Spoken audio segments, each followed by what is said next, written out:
All right, so get ready, because today we are diving into Roman mythology. We're not just talking like the fun stuff. We're Right. talking divine punishment Roman style. Oh, yes. So like buckle up. Yeah, these stories weren't just sort of campfire tales for the Romans. They were Right. very much a part of their lives. Right. These stories reflecting a belief system where the gods weren't just figures of worship, Right. but active enforcers of like cosmic and moral order. So less about love and forgiveness and more like toe the line. Yeah, I think to understand this, we need to kind of grasp this fundamental concept in Roman religion. Pax Deorum, peace Ah, of the gods. okay. And it's almost like this delicate cosmic balancing act, right? So Yeah. every action, every ritual was about maintaining this peace, this harmony between the human and the divine worlds. So it wasn't just about like keeping the gods happy. There was a bigger picture. Oh, absolutely. Yeah. And the Romans, they believe that upsetting this balance, say neglecting rituals or showing disrespect to the gods, Yeah. could lead to some pretty disastrous consequences. Okay. Not just for like the individual, but for, the entire community. Right. So think floods, plagues, even military defeats. Talk about high stakes, right? So that brings us to our first cautionary example, King Tullus Hostilius. Right. Not exactly known for being a pious kind of guy. No, no, not at all. And quite a contrast to his predecessor, Numa Pompilius, who actually established many of Rome's religious institutions. Uh, Tullus, on the other hand, he was known for, was it military campaigns? right. And let's just say a certain disregard for, the traditional ways, the rituals. So not exactly a follow the rules kind of guy. Not exactly, no. And didn't he like seriously mess up a sacrifice to Jupiter He did, and I mean, during a plague, no less? yeah, of all times to I said, come on, to man. kick off the big guy, Like, right? yeah. So whether it was like a genuine mistake Right. or just like a deliberate act of defiance, that's up for debate. But legend has it that Tullus, he attempted to perform this ritual sacrifice to Jupiter during a pretty bad plague, Okay. but he did it wrong. Oops. And according to some sources, this enraged Jupiter. Yeah, I bet. And Jupiter Jupiter, Right? did not let that one slide. No, he did not. And cue the lightning bolt. Yeah, Tullus Hostilius, he met an untimely end when a lightning bolt, struck him dead. Wow. I mean, talk about a message. Right. So was it divine retribution for, his carelessness, his impiety, or was it just, a really, really bad day for Tullus? We don't know. The Romans were left to ponder that one. Yeah, I bet. But it's a good reminder, I guess, to, Don't anger Jupiter, not to anger Jupiter. especially during a plague. Yeah, especially during a plague. But, it wasn't just kings who had to kind of watch their step, right? Right. Even heroes weren't immune to a little divine wrath. And that brings us to Aeneas, Aeneas. the guy who was supposed to found Rome. Exactly. He's a fascinating example because his story kind of highlights how divine punishment wasn't always a straightforward case of like, you did something bad, so now you're being punished. Right. Right. So here's this hero, right? He's tasked by the gods with this momentous destiny. Huge destiny. Huge, right. Founding Rome. Right. And yet he faces the relentless wrath of Juno. Oh, Juno, queen of the gods. She was not one to mess with. No. Talk about having a grudge. Right, and throughout his entire journey, he's dealing with this. It's like he's trying to fulfill his destiny with, like, one hand tied behind his back. Exactly. And wasn't this all because of the whole Trojan War thing? Exactly. Juno, she still held a grudge against the Trojans. Right. Aeneas, as a Trojan prince, well, Yeah. he became the target of her anger. Oof. So even if you are, chosen by the gods, sometimes you just get caught in the crossfire. Sometimes, yeah. But what about, like, the people who deliberately challenged the gods, right? Those who kind of let their ambition, their pride, lead them astray. That's where Arachne comes in, right? Arachne, yeah. Our master weaver Mm-hmm. who challenged a goddess to a weaving contest. I mean, you can't make this stuff up, can you? No. But her story is, like, the ultimate cautionary tale, It is. right? Illustrating the dangers of hubris. Oh, yeah. And, well, what happens when you disrespect the gods? Yeah, and she was incredibly skilled, you know that. I mean, her tapestries were renowned for their beauty and realism. Oh, yeah, she was incredibly talented. Yeah, but pride. Yeah, she had a bit of an ego, didn't she? She did. But it wasn't just pride, though, right? I mean, her tapestry, it wasn't just a random tapestry. She was making a statement with that thing. A statement, yeah. Arachne, in her arrogance, She chose to depict all the gods' flaws. Bold move. Their scandals, their affairs, their cruelty. So she wasn't exactly going for, like, honoring the gods with her artwork? It was a challenge. Instead of showcasing, their divine power, Right. it was all about, their misconduct. So how did that go over with, the goddess of wisdom and crafts? Minerva was not happy. I can imagine. Yeah, and Arachne's weaving, it wasn't just a display of skill, it was a direct challenge to their authority. Right. And an act of, well, hubris, Yeah. disrespect. So what did Minerva do? Did she, like, banish her to a life without thread, or maybe make her weave, like, tunics for eternity? Well, Minerva, being the goddess of wisdom, Right. her punishment was, shall we say, fitting. Okay. She transformed Arachne into a spider, Oh, wow. forever condemned to weave. But not tapestries. Not quite, no. Condemned to weave, but never again create something as, well, as breathtaking or as defiant as those tapestries. From master weaver to, well, a spider. Yeah, it's a good reminder. That is. That, talent's not everything. Right. You got to respect the rules. You do. Especially when you're dealing with, divine beings. Especially, Yeah, don't challenge a goddess to a crafting contest. probably good advice. Even if you think you're going to win. Right. So we've talked about, like, what happens when you disrespect the gods. You get a little too big for your britches. Right. But what about those times when the offense isn't, intentional? Right. When you just accidentally stumble into a situation that really, really angers a god. Yeah. Like our friend Actaeon. Yeah, Actaeon. The hunter who stumbled upon Diana. Diana, goddess of the hunt. Yes. While she was bathing. Yeah, that's It's not a good look. not a good look at all. His story is, well, it's a stark reminder that even, unintentional transgressions, they could carry some pretty heavy consequences. And Diana, not really known for, like, her forgiving nature. No, not at all. She was fiercely protective Yeah. of her domain, and stumbling upon a goddess in such a vulnerable state. Yeah, I can imagine that's frowned upon in the divine rule book. It was not good, no. So, what happened? Did she, like, turn him into a stag and force him to, like, join her hunting party forever? Worse. Oh, no. Diana, in her rage, she transformed Actaeon into a stag. Oh. Yeah, and stripped of his human form, his reason, he was hunted down and killed by his own hunting dogs. Talk about adding insult to injury, right? Yeah, that's rough. Yeah. I mean, it seems like in Roman mythology, even just a little, like, accidental trespassing could have some pretty rough consequences. Yeah. But we're all divine punishments, like, so immediate and, physical. Were there other ways that the gods kind of made their displeasure known? That's a great question, and it gets to kind of, the heart of how the Romans interpreted the world around them. Okay. So divine punishment, it wasn't always about, like a swift and tangible transformation. Okay. Sometimes it manifested in more subtle, but equally terrifying ways. Okay, like what? Give us the detail. Well, think like natural disasters, floods, famines, earthquakes, plagues, events that could, devastate entire communities. Yeah. And the Romans, they interpreted these as potential signs of divine displeasure. Okay. A rupture in that Pax Deorum that we were talking about. So it wasn't just about, like, individual punishments. The gods were sending messages to, to the whole community. Exactly. So take the sack of Rome by the Gauls in 390 BCE. Yeah. Devastating event, for sure. Right.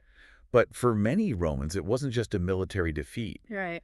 It was a sign that that the gods had turned their backs on Rome. Because It was a direct consequence of them neglecting, their rituals, their obligations. Oh, so it's like the gods are saying, look, we gave you one job, Rome. Maintain the Pax Deorum, and we'll have your back. You break it, we break you. Essentially, yes. These events, they served as very, very stark reminders Right. that neglecting the gods, Yeah. failing to uphold that cosmic balance, it had, serious consequences. Yeah, I bet. So what were the Romans supposed to do? Like, how do you get back on a god's good side when you've, like, accidentally offended them with your, I don't know, your weaving or, forgotten an important step in a sacrifice? How do you fix it?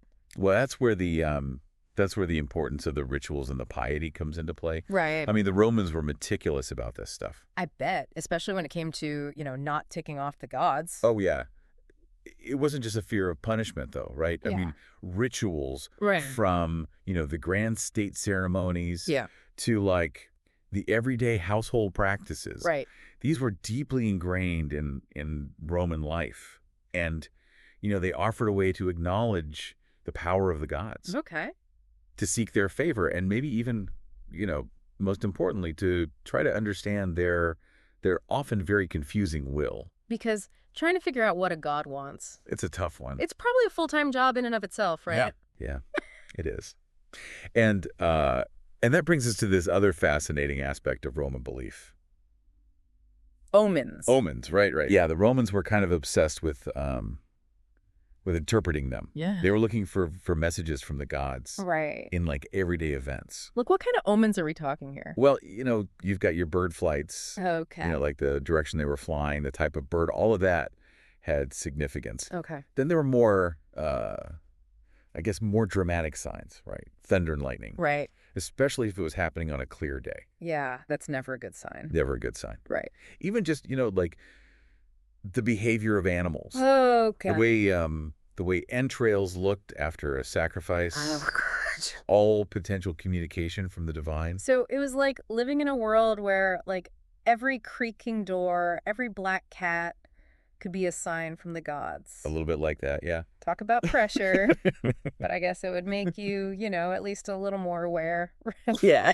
It cultivated this sense of awareness. Right. Of, connection to the divine. Right. This belief that the gods were ever present. Right. Their actions, their desires, all woven into, everyday life. So it's like a constant reminder, like, hey, Rome, we're watching, behave yourselves. A little bit, yeah. But this whole idea of, like, divine punishment, right? The gods actually, like, shaping human affairs. Yeah. It's powerful stuff. It is. Did it ever, create any fear or resentment among the Romans? That's a really interesting question. Yeah. And I think the answer, as with most things related to, belief, it's complex. Right. While there was certainly a healthy dose of, don't make the gods mad. Yeah, don't want to get on their bad side. Right, because, lightning bolts and all that. Yeah, no thank you. There was also, this really deep reverence for the gods. Okay. This recognition of their power, their authority. So kind of a love-hate relationship with the divine. Perhaps. But it's more nuanced than that, Okay. The Romans, they largely accepted the gods' role in their lives, good or bad. Okay. It was more about, understanding the rules. Right. Respecting the boundaries. Okay. And striving to maintain that crucial balance, the Pax Deorum. Right. That was so essential to their whole worldview. Right. And hopefully, that helped you avoid any encounters with angry deities and their about like divine retribution. Yeah. These stories, they also highlight a certain humanity. Oh, absolutely. Even among the gods. Yeah. It's not just these distant, all-powerful beings. Right. They, experience anger and jealousy and maybe even a little bit of pettiness. Yeah, that comes through. Sometimes. And it's interesting, right? I know, Because it makes them feel a little more relatable. Yeah. The Roman gods, for all their power, Yeah. they weren't perfect. And they reflected human emotions and human motivations just on a, much grander scale. Right, like amplified times 1,000. Exactly. And that's kind of what makes these stories so interesting. Right, I think so. Because it's not just, this perfect being looking down and making judgments. They're flawed as well. They are. In their own way. It makes the stories better. It does. So we've talked about kings, weavers, hunters. We've talked about accidental encounters, deliberate challenges. Right. But it still feels like we haven't even, scratched the surface Of divine retribution Roman style. We do. We've got floods, we've got famines, a whole bunch more omens we haven't even touched on. We've got a lot more to cover, yeah. And probably a few more transformations, just for good measure. Oh, definitely. So, where should we pick up this thread? Let's go back to the sack of Rome. Okay. By the Gauls, because it's a perfect example of how the Romans, they interpreted these major historical events Right. through the lens of, of divine punishment. So a conquered city, some ticked off deities. And maybe a few lessons learned along the way. Maybe, yeah. Right, let's dive in. So we're back to Rome, Yeah. 390 BCE, the Gauls. Right. They're coming in, they've breached the city. It's not looking good. Not a good look for Rome at all. And, for the Romans, it wasn't just like this huge military defeat, you know? Right. It really represented this much bigger Yeah. kind of cosmic failure. Like they had failed on like a spiritual level almost. Absolutely. And they had become complacent, you know? They had let their temples fall apart. Right. They weren't doing their rituals. They weren't keeping those gods happy. No, they were not keeping the Pax Deorum. Right. So essentially, they messed up. They messed up big time. Big time. And the gods responded accordingly. We did. And, you know, this wasn't an uncommon thing. Like, the Romans, they really did see these, you know, divine punishments everywhere. Right. So it wasn't just like, oh, we lost a battle, we'll get them next time. Right. It was like, oh, the gods are mad at us. What did we do? What did we do wrong? And for them, everything had a cause. Right. Right? Every victory, every defeat. Every plague, everything was a sign. Talk about pressure, Yeah, right? yeah. To live in a world where, you know, every time something bad happens, Yeah. it's like, did I forget to, like, you know, make an offering this week? Is that why this is happening? It makes you think twice. It does. It really does. Yeah. But, you know, on the other hand, I guess it does make you really think about, like, your actions. Absolutely. And the consequences. It makes you strive to be better, you know, Right, to stay on that good side. to try to be in harmony Right. with you know, the universe, with the gods. To keep that Pax Deorum Yeah. that we keep talking about. But, you know, it makes you wonder, with all this talk of divine punishment, was there, like, any room for forgiveness? Yeah. Or was it like, once you ticked off a god, you were, you know, Done, you right? were done? Well, luckily for the Romans, it wasn't quite so black and white. Mhm. While, yeah, the gods could be vengeful, right? Right. They were also merciful, and they would forgive, especially if the right rituals and sacrifices were made. So there was hope. There's hope. Even if you, like, accidentally angered a god. There was a way back. Maybe not an easy way, Yeah. but a way back. So you're saying there's a chance. There's always a chance.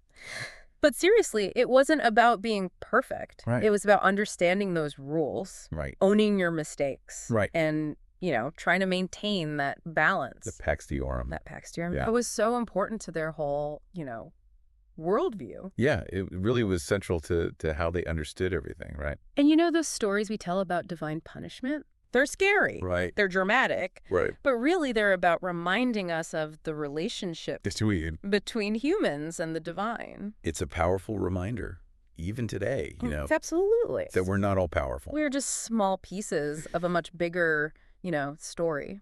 And on that note, I think that's a good place to wrap up our deep dive today It is. into divine punishment, It has been fascinating. Roman style.